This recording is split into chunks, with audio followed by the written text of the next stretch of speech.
आज के इस खास विश्लेषण में आपका बहुत बहुत स्वागत है। तो चलिए बिना किसी देरी के सीधे अपने विषय की गहराई में उतरते हैं।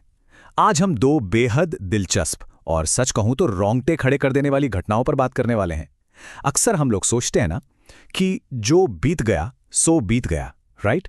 लेकिन आज हम जिन मामलों पर गौर करेंगे वो ये साबित करते हैं कि अतीत कभी मरता नहीं है, वो बस सही समय का इंतजार करता है। हम देखेंगे कि जब विज्ञान, पुरानी मान्यताओं और पीढ़ियों से चले आ रहे श्रापों का आमना सामना होता है तो कैसे वो खौफ पैदा होता है जो किसी की भी रातों की नींद उड़ा सकता है। इस पूरी चर्चा को समझने के लिए अभय नाम के एक छात्र के दादाजी की कही हुई एक बात पर गौर करते हैं। वो गांव के एक जाने माने तांत्रिक थे और उनका कहना था, हर परछाई भूत नहीं होती और हर डर झूठ नहीं होता। ये लाइन सुनने में जितनी आसान लगती है असल में उतनी ही गहरी है। सोचिए जरा इस बारे में। ये हमें सोचने पे मजबूर करती है कि हमारे आसपास का जो डर है ना, वो हमेशा हमारी कोरी कल्पना नहीं होता। कभी कभी वो उन चेतावनियों का हिस्सा होता है जिन्हें हमने भुला दिया है। मतलब अगर किसी जगह को लेकर लोगों के दिलों में दहशत है तो कोई तो वजह होगी, कोई अधूरा सच जरूर छिपा होगा जो आज भी बाहर आने के लिए तड़प रहा है। तो चलिए अब उन जगहों की बात करते हैं जहां इस डर ने अपनी जड़ें जमाई हुई हैं। हमारे सामने दो बिल्कुल अलग लेकिन एक जैसी खौफनाक जगह हैं। पहली जगह है एक कॉलेज की तीसरे माले की लाइब्रेरी।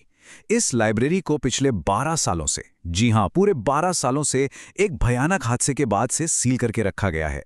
वहां कोई नोटिस बोर्ड नहीं है, बस एक खौफ है जो सीनियर्स अपने जूनियर्स को हर साल पास ऑन करते हैं। और दूसरी जगह है कुसुमपुर गांव, हमेशा धुंध में लिपटा हुआ एक अजीब सा सन्नाटा और हवा में तैरता एक जानलेवा रहस्य। ये दोनों ही जगह अपने आप में एक खुली चेतावनी है।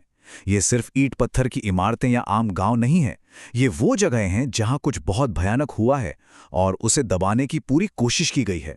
कुसुमपुर गांव की बात करें तो वहां का माहौल ही एक अलग तरह की दहशत पैदा करता है। वहां का सन्नाटा कोई नॉर्मल शांति नहीं है, वो साफ साफ एक श्राप का संकेत है। सड़कें बिल्कुल सूनी, कुत्ते बिना किसी बात के लगातार भौंकते रहते हैं और सबसे डरावनी बात, हर रात वहां से रहस्यमयी तरीके से इंसान गायब हो रहे हैं।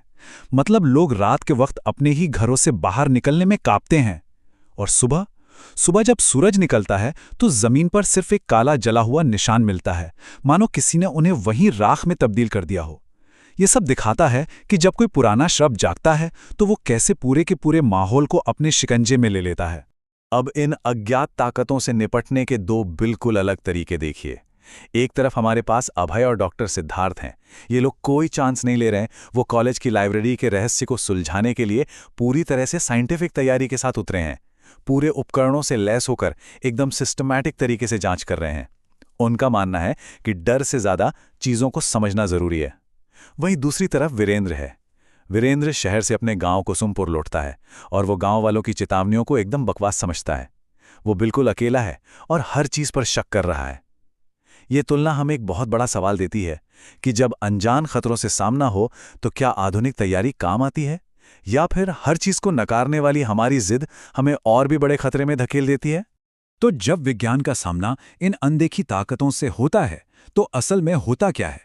डॉक्टर सिद्धार्थ और उनकी टीम अपने साथ ईएमएफ मीटर लेकर लाइब्रेरी में जाते हैं, जो इलेक्ट्रोमैग्नेटिक फील्ड नापता है, और साथ में थर्मल सेंसर्स भी हैं जो तापमान में अचानक होने वाले बदलावों को पकड़ते हैं।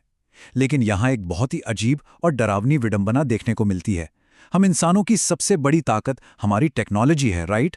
लेकिन उस अदृश्य ऊर्जा के सामने यही टेक्नोलॉजी बेबस हो जाती है, बल्कि वो ऊर्जा तो हमारे उपकरणों को ही अपना हथियार बना लेती है। सोचकर देखिए उस खौफ को, जब आपका 100% चार्ज मोबाइल फोन किसी अनदेखी ताकत की वजह से सिर्फ चंद मिनटों में 0% पर आ जाए। इसका सीधा मतलब है कि वहां मौजूद कोई चीज उस कमरे की सारी ऊर्जा को सोख रही है। आइए इस पूरी जांच को एक टाइमलाइन के जरिए समझते हैं। पहली रात ईएमएफ मीटर अचानक बीप करने लगता है। बिना किसी कनेक्शन के मीटर की सुई एकदम से ऊपर भागती है, जलती हुई टॉर्च और ट्यूबलाइट झपककर बंद हो जाती हैं। फिर आती है दूसरी रात, टेंशन और बढ़ जाती है। अलमारियों से अपने आप किताबें गिरने लगती हैं, सारे उपकरणों की बैटरियां अचानक खत्म हो जाती हैं, और तो और उनके रिकॉर्डर में कुछ ऐसी फुसफुसाहटें कैद होती हैं जो साफ बता रही थीं कि वो आवाज़ें इंसानों की नहीं हैं। और फिर तीसरी रात का क्लाइमैक्स। तीसरी रात को हालात पूरी तरह से हिंसक हो जाते हैं। भारी टेबल, कुर्सियां और किताबें हवा में उड़कर पूरे कमरे में बिखर जाती हैं। हवा इतनी ठंडी हो जाती है कि इंसान के रोंगटे खड़े हो जाएं। मतलब अब वो ताकत सिर्फ अपनी मौजूदगी का एहसास नहीं करा रही थी, वो बुरी तरह से भड़क चुकी थी। अब आप ही बताइए, जब आप किसी बंद दरवाजे को जबरदस्ती छेड़ेंगे तो उसका असर तो बाहर आएगा ही ना। लाइब्रेरी का वो खौफ अब सिर्फ तीसरी मंजिल तक ही सीमित नहीं रहा। उस आत्मा का गुस्सा लाइब्रेरी की दीवारों को चीरते हुए पूरे कॉलेज कैंपस में फैल गया। क्लासरूम की आखिरी बेंच पर अजीब सी परछाइयां दिखने लगीं, वॉशरूम के बंद दरवाजों के पीछे से कदमों की आहटें आने लगीं, और रात के अंधेरे में पूरे कैंपस में किसी लड़की के रोने की वो दर्दनाक आवाजें गूंजने लगीं। जो डर कल तक सिर्फ सीनियर्स की सुनाई हुई एक कहानी था, वो अब पूरे कॉलेज के लिए खौफनाक हकीकत बन चुका था, और आखिरकार प्रशासन को मजबूर होकर इसमें दखल देना ही पड़ा। लेकिन इन सब भयानक घटनाओं की असली जड़ आखिर थी क्या? इसका जवाब दशकों पुराने दबे हुए रहस्यों में छिपा है। लाइब्रेरी वाले केस में 20 साल पहले एक जूनियर लाइब्रेरियन की हत्या कर दी गई थी, और प्रशासन ने उसे आत्महत्या बताकर मामला रफा दफा कर दिया था। उस लड़की को ना तो न्याय मिला, ना ही उसका सही से अंतिम संस्कार हुआ, इसीलिए उसकी आत्मा वहां भटक रही थी। वहीं दूसरी तरफ कुसुमपुर में क्या हुआ? वीरेंद्र के दादाजी ने अपने अहंकार में आकर उस जमीन पर बना एक पवित्र मंदिर तोड़वा दिया था। उस मंदिर में दरअसल गांव की रक्षा करने वाली एक आत्मा कैद थी, जो मंदिर के टूटते ही एक खौफनाक राक्षस में बदल गई। दोनों ही कहानियों में एक बात बिल्कुल कॉमन है, पुरखों ने जो पाप किए उसकी भारी कीमत आज की पीढ़ी को चुकानी पड़ रही है। जब साइंटिफिक गैजेट्स ने काम करना बंद कर दिया तो फिर क्या रास्ता बचा? तब प्राचीन तरीकों का सहारा लेना पड़ा। सत्यदेव बाबा को बुलाया गया। उन्होंने उस ऊर्जा को शांत करने और उसे हमेशा के लिए मुक्ति दिलाने के लिए कुछ बेहद पुराने लेकिन एकदम सधे हुए कदम उठाए। सबसे पहले इस जमीन पर नमक की एक रेखा खींची गई, फिर मोमबत्तियां जलाई गईं और तेज चलती हवाओं के बीच भारी आवाज में संस्कृत मंत्रों का जाप शुरू हुआ। और रात के ठीक 2:30 बजे उस लाइब्रेरी के बीचों बीच एक बाकायदा हवन कुंड बनाया गया। उस आत्मा का नाम लेकर पुकारा गया, उसे नए कपड़े और जल अर्पित किया गया। ये सब इसलिए किया गया ताकि उस लाइब्रेरियन को वो सम्मान और मुक्ति मिल सके जिसका हक उससे 20 साल पहले छीन लिया गया था। लेकिन जहां लाइब्रेरी में एक प्रॉपर रिचुअल से चीजें शांत हुईं, वहीं कुसुमपुर में आधी अधूरी जानकारी ने तबाही मचा दी। डॉक्टर सिद्धार्थ के उन चमकते हुए ईएमएफ मीटर्स की तुलना जरा वीरेंद्र की इस एक भयानक गलती से कीजिए। अपनी पुश्तैनी जमीन के लालच में और अंधविश्वास को ना मानने की जिद में वीरेंद्र रात के अंधेरे में उस टूटे हुए मंदिर के पास पहुंच जाता है, और वहां वो एक बुझा हुआ मिट्टी का दिया जला देता है।